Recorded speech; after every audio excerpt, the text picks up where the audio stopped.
Hello, and welcome to this scene interview. I'm Osian Andrew, a BFI Film Academy Young Programmer, and I'm delighted to be hosting a scene with one of this year's Future Film Festival winners. I'll be talking with Shuqi Li about her film Over There, which won the Best Microshort Award, supported by the Chapman Charitable Trust at this year's festival.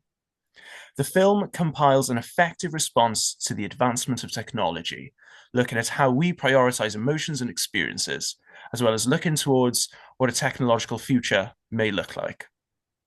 It was a difficult decision for the young programmers when we selected Over There from the nominees for the Best Microshort Award, with so many wonderful nominees. But there's plenty to talk about, so let me introduce you to our guest. Welcome, Shuqi. First question Hi. for you, Shuqi. Could you start us off by telling us a little bit about your short Over There? Hi, everyone. I'm really happy to be here to talk about my film Over There. Over There is my first short film, and it's just over 4 minutes long. It tells a story in the future world where an employed woman is forced to sell her body and organs and blood to upload her consciousness to the digital world in order to survive to the new world. However, when she finally enters the digital world, she realized it's nothing like the paradise that was advertised. Wonderful. Now, tell me, when did you first come up with the idea for Over There, and how long did it take for the film to come to life? I started writing the script in February 2024. And after finishing the first draft, I made a 1.5 minute test version, but it had a lot of issue like the narrative speed being too fast and the AI generated voice sounding too robotic. Yes, I'm in the beginning, I used AI for the narration voice. And after several round of revision, I finally completed the final version. From there, everything else like the visual, the voice acting and music or sound design came together surprisingly smoothly. So once the script was locked, the rest of the production happened almost in one go. So from the start to the finish, the whole film took me about 4 months to complete it. Wow, 4 months. That's quite impressive, actually, because I've spoken to a few people who have made animations and it can take them a lot longer. So that's really impressive. Do you mind me asking, how long have you been animating and how long have you been making films like that? Are you quite experienced in making films like that, perhaps? No, actually, I don't have much experience in animation or filmmaking because my background is fashion design, so I don't have much background of filmmaking. That is really interesting, actually, because I've noticed that as a bit of a running theme with this year's Future Film Festival as well, actually, because of course you were at the awards ceremony and you saw Eve Grant win for her film Heavy twice, and she'd never made a film before either, so it's quite interesting actually to kind of the whole community, I think, of the Future Film Festival, which is quite like it's quite a creative community on the whole, I think, not just filmmakers. So I think that's really refreshing to see. All right, then. Well, you wrote a script about the advancement of technology, looking at where humans may find themselves in the future. Why did you choose to write about this? That's a long story. The inspiration actually dates back to when I started starting at RCA. Before that, I had been researching on some like speciesism and feminism, and I noticed that recurring pattern in human society, in human history, is always like one group exploiting another. So this made me wonder, what about the future? So, so I asking myself a few questions like, as AI continues to develop, what will the relationship between human and the world become? Or if physical difference no longer define the social classes, will we finally achieve fairness? And if not, what will become the new standard for dividing classes? So personally, I hold a negative attitude toward this future. Even though the new technology has brought us into a new area, but historically, it seems that in any area, there has always been exploitation and more exploitation. So I imagine the future world, like in this world, it's still the case that some people exploit others. The poor, they don't have enough money to keep living in the physical world, so they have to sell their bodies and organs in order to have enough money to enter the digital world. For them, moving to the digital world is like a single ticket. But for the powerful and the rich, on the other hand, the digital world is just like a pastime, and they can travel to or return from it at any time as they want. And they are even able to freeze their own body and live longer through organ transplant. So then I imagine that in this world, the new hard currency is memory storage, like the storage space. The storage space is a necessary resource for survival in the digital world. So many people enter to the digital world without enough money. So they are forced to choose a low quality life to reduce their storage space. And that's why I chose the low quality pixel style to visually reflect on my concept. So once I had this foundation, the rest of the world building naturally came together. So that's the beginning. And that ties us in really well, actually, with the next question I want to ask you. Your film uses graphics and animation really effectively. It's actually quite striking. How did you decide on animation being the best way to tell this story instead of, for example, a live action film or a documentary? Why was animation the right one? Yeah, that's a very great question. I've thought about this before. Like, why not tell this story as a novel, like instead? My answer is that animation is a hybrid medium. It it combines visuals and sound to communicate ideas more effectively.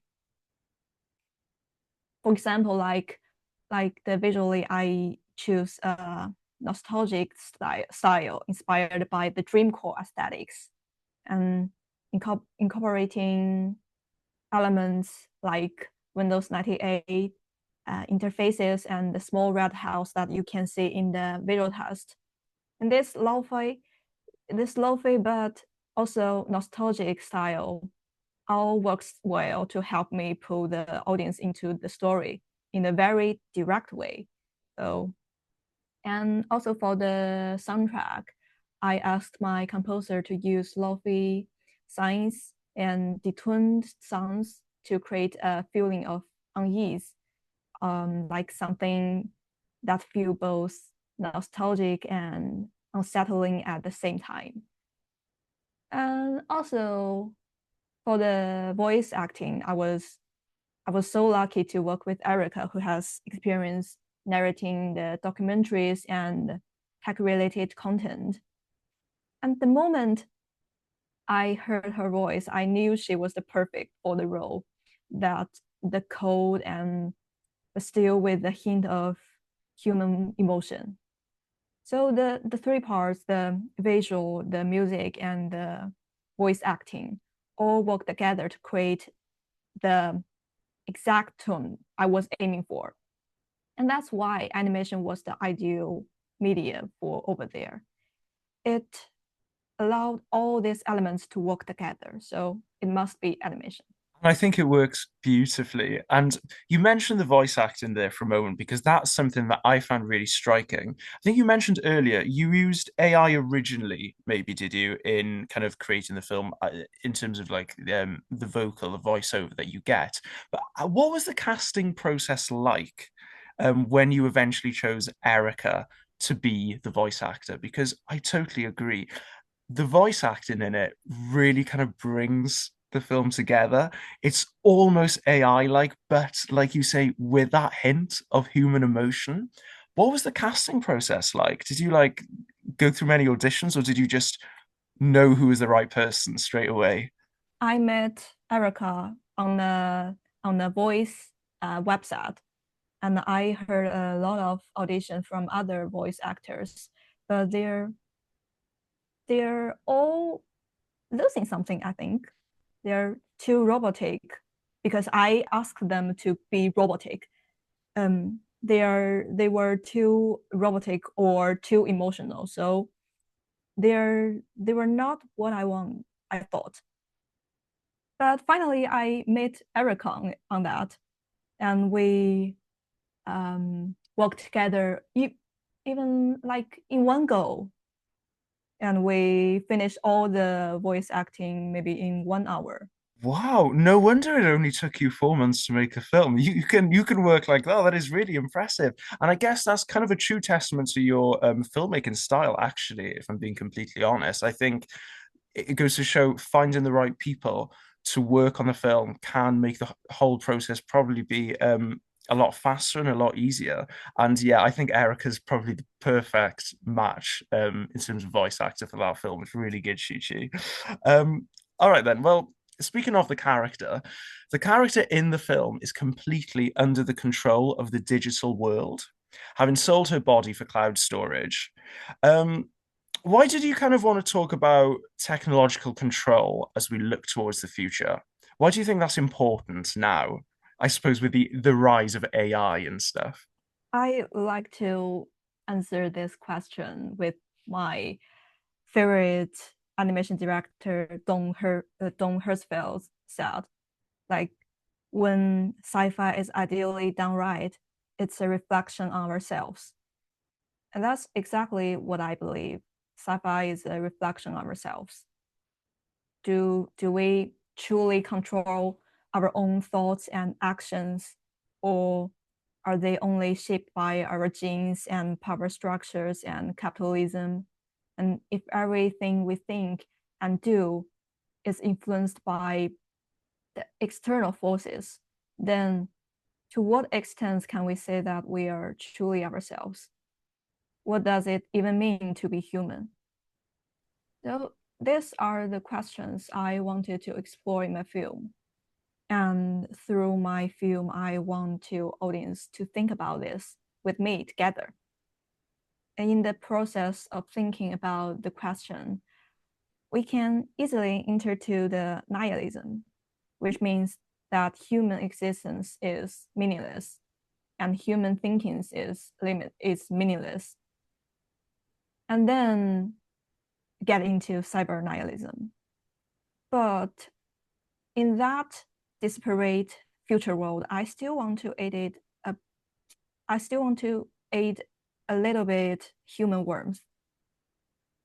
Well, and here's a little funny story during the filmmaking process. I was actually struggling with how to express this human warmth. So when I was testing the film, I want to say the test to my friends in China and to watch it and get some feedback. So I added Chinese and English subtitles so my Chinese friend could understand it. And I showed my tutor this version with subtitles. And my tutor asked me, why did you add Chinese subtitles? Does it have any deeper meanings to the film? And that's when it hit me, like language is a core part of personal identity. It represents who that person is and where they come from and what kind of culture background they have. A person's forgetting of their mother tongue can be used as a visualization of the collapse of their inner home life.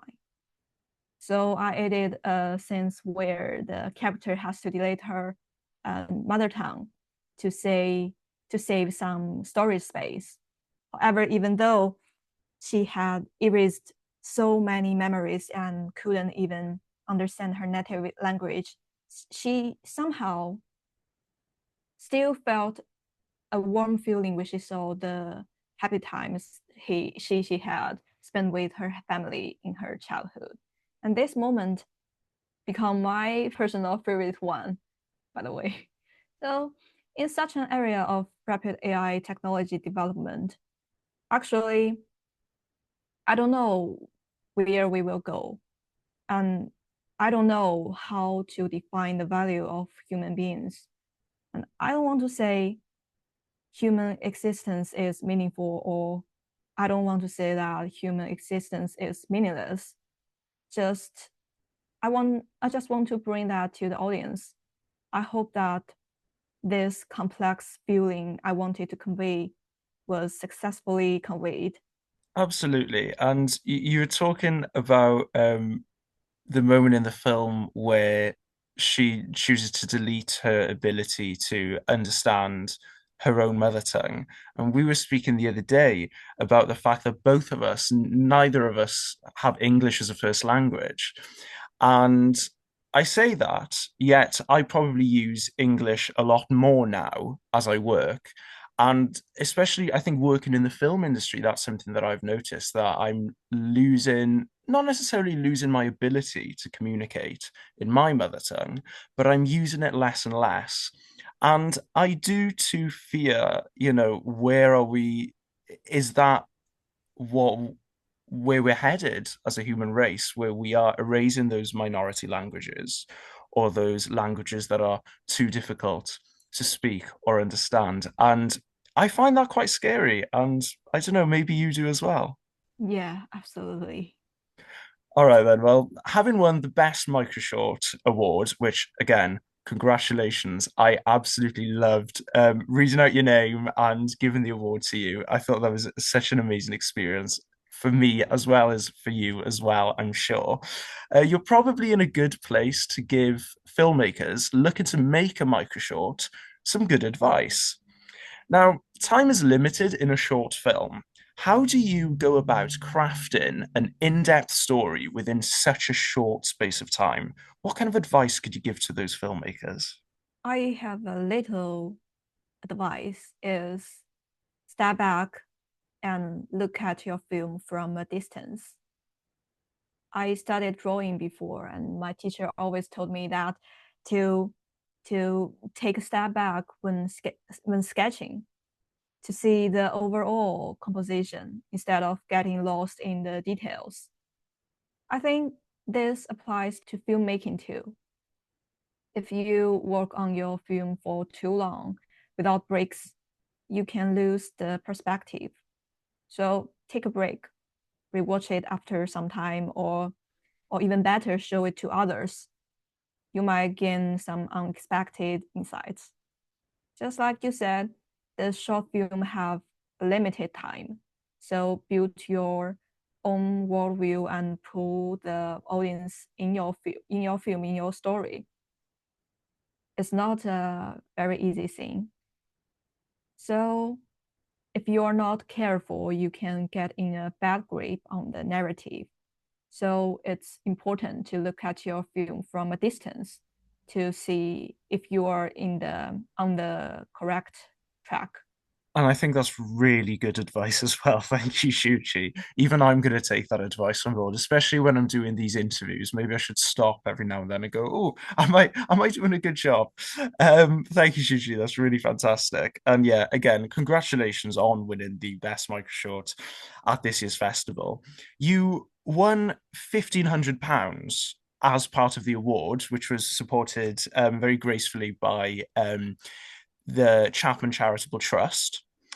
How did it feel when you found out that you won that award? First of all, a huge thank you again to the BFI Young Programmers for selecting my film, and to the Chapman Charitable Trust for their support. And about the feeling, honestly, I really didn't expect it I was going to win this award. I wasn't even prepared to speak on the stage, so I only wrote my speech on my phone just before the ceremony started.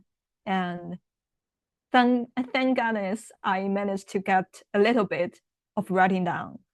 So, but even though um my voice was shaking, and when I was on the stage, it was so excited to be recognized by the BFI Future Film Festival, and it gave me a huge confidence to continue telling my story, which really means a lot to me. And I'm really, really grateful for that. Well, if it makes you feel any better, Shuqi, I had written my speech days before I went on that stage to give you that award, and I wasn't prepared at all. The minute you walk on that stage, everything changes. You know, everyone's looking at you, and it's an amazing experience, and I think a true testament to the Future Film Festival and the whole community of filmmakers and creatives and just wonderful audience members that I think the Future Film Festival annually always delivers on. All right, well, here's another question for you. There were so many wonderful nominees up for the Best Micro Short Award this year, like really, really good ones. And how did it feel for you to be in the company of such talented filmmakers? It was wonderful. I watched every single screening, and I just want to say, wow, it was such a mind-opening experience. There were so many films I loved. I even went back home and rewatched them multiple times on the BFY's channel. And seeing so many young filmmakers bring such brilliant and diverse versions to life was so inspiring. And being a part of this talented young filmmakers like Dream, I really grateful to BFI for creating this platform, not just for us to show our works, but also for us to discover and connect with each other. And a space like this where we can exchange idea and learn from each other is very invaluable. And speaking of that wonderful safe space that the Future Film Festival kind of creates and harbors, what kind of experience was it attending the Future Film Festival in person in London? Can you tell us a little bit about what you most enjoyed, be it an event, a screening, or maybe even meeting new filmmakers? For me, it was the networking drinks every night. I really enjoyed that. You get to talk to everyone then. My favorite part was definitely the screenings. Every single film that was selected by BFI was phenomenal, and I enjoyed all this screening. And also, I really enjoyed the events.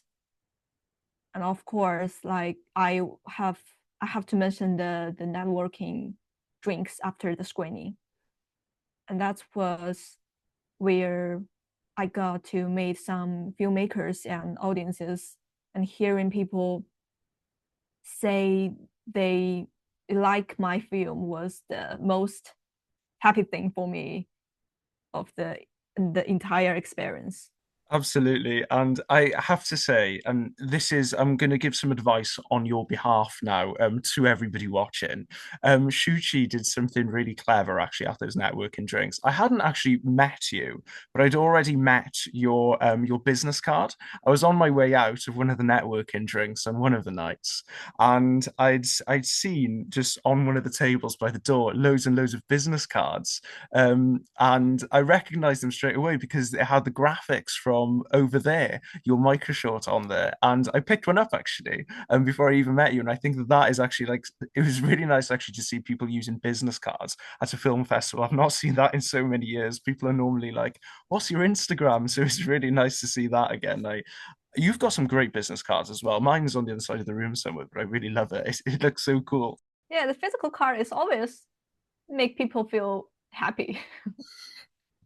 It's made me feel really happy. It was such a cool thing to see on my way out of that event. All right, then. Well, after winning the Best Micro Short at the BFI Future Film Festival, again supported by the fabulous Chapman Charitable Trust, how do you foresee the £1,500 advancing your career? This funding is definitely going to support my next project. Um, I think perhaps I'll use it as a seed funding for my next project, maybe maybe pay for the cast members, I guess. I think that's a really good use of money, actually. I think that's definitely a good idea. Um, all right then. What's next for over there? Will it be visiting many more festivals? Are you gonna screen the film around a little bit? I actually saw it was playing down the road in Cardiff a few days ago, which is really wonderful. So, have you got any other screenings planned for over there? The Wednesday there will be a screening at the Winston, Swindon, sorry. Yeah, so I think that is the last screening for BFI. So, but I really hope so. I really hope there will be more screening for over there in the future. I really hope so. My goal is for over there to be selected for more film festival and to reach more audiences. I think I'm a person who needs feedback a lot. So personally, I think the most enjoyable part of making a film is when I see how the audience react to it. So I like my film to be seen by more people. So I hope so. I think getting advice from other filmmakers and a community of people who love film, I think is a really great way to kind of advance your own career and your own filmmaking abilities, which I think ties us in really well with this next question. And this is a question we ask everyone that we interview. What advice would you give to filmmakers looking to get started in the industry today? I like to say if you want to make something, just go for it. Finishing a project is always more important than make it perfect. I think I am a great example of this. I don't have an extensive background in filmmaking. My undergraduate degree was actually in fashion design, and but I've always believed that the artistic medium are just different tools to tell a story, or we can say they're just different languages. So as long as you have something you want to express, you should go ahead and create without worrying about whether you're qualified enough. And of course, technical polish is great, but at the end, a story that truly moves people is what matters most. Absolutely. And as somebody who never went to university or and didn't follow that kind of traditional path into any industry, it's really nice actually to hear that advice. Just kind of like just do it and just express yourself the way that you want to. So that's fantastic advice. Thank you so much, Shuqi. And that brings us to my one last question that I have for you, which is what's next for you? I'm currently developing in a new story about um, one that explores my experience as an outsider in London. It is about all the subtle emotions and reflections and moments that come with that. As for the format, I still figuring that out. It might be a short film or it could turn into a game. I've been really interested in independent game development lately. I see it as another powerful way to tell stories, and I love to explore it in further. So, to be honestly, I don't have a clear roadmap yet, but I trust everything is moving to the right direction. And so long as we're all going in the right direction, everything will be fine, I'm sure. And if you do end up making a game as well, remember, the Future Film Festival as well really does push game development as well. So it'd be great to see what you can make with that, no matter how it turns out. And yeah, thank you so much, Shuchi, for the chats today. I've thoroughly enjoyed and hope you have as well. Thank you. Thank you. And that brings us to the end of our scene, everyone. Thank you so much for joining us, Shuchi, and thank you to everybody watching at home as well, or wherever you may be. And congratulations once again, Shuchi, on winning the Best Micro Short Award supported by the Chapman Charitable Trust. Thank you. We'll be continuing with our season of Future Film Festival winner scenes. So we'll see you again very soon, I'm sure, when BFI Film Academy young programmer Felix Farrow will be talking to Shane Chung about Check Please, which won big at this year's Future Film Festival Awards. Thank you all so much for watching, and we'll see you again.